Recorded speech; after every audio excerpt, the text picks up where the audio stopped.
Peristiwa yang menyita perhatian publik terjadi pasca penangkapan dua tokoh yang belakangan santer diberitakan terkait kasus dugaan ijazah palsu Presiden Jokowi.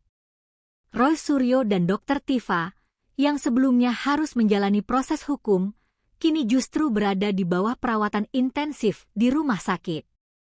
Skenario yang awalnya mengarah pada penahanan di sel berubah total. Alih-alih mendekam di balik jeruji besi, keduanya justru harus menjalani rawat inap di Rumah Sakit Polri Kramat Jati. Apa yang sebenarnya terjadi di balik pintu pemeriksaan kesehatan tersebut? Kabar rawat inap ini tentu memicu spekulasi di tengah masyarakat. Untuk meredam rumor, kuasa hukum keduanya, Refli Harun, memberikan klarifikasi langsung di depan awak media di RS Polri pada Jumat lalu. Refli menegaskan satu hal penting. Keputusan untuk menjalani rawat inap ini murni merupakan rekomendasi medis dari tim dokter, bukan atas permintaan pribadi atau upaya menghindari proses hukum. Menurut Refli, tim dokter memiliki pertimbangan khusus setelah melakukan serangkaian pemeriksaan mendalam terhadap Roy Suryo maupun Dr. Tifa. Refli menceritakan, awalnya kondisi keduanya tampak stabil saat tiba di rumah sakit. Namun, suasana berubah saat mereka masuk ke instalasi gawat darurat atau IGD. Pemeriksaan intensif yang dilakukan tim medis justru menemukan adanya kondisi kesehatan yang cukup serius. Ternyata, keduanya memiliki riwayat penyakit bawaannya memerlukan penanganan medis lebih lanjut.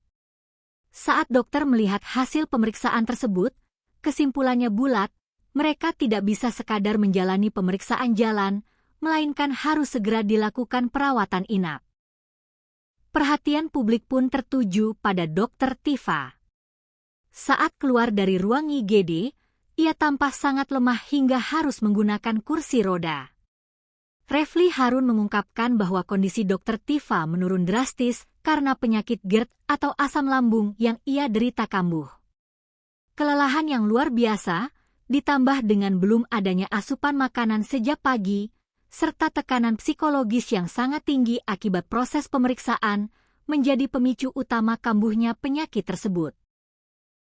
Momen saat Dr. Tifa dibopong oleh beberapa orang menuju ruang rawat inap di gedung Anton Soejarwo pun menjadi gambaran nyata betapa berat tekanan yang dialaminya. Di sisi lain, respons Roy Suryo sedikit berbeda.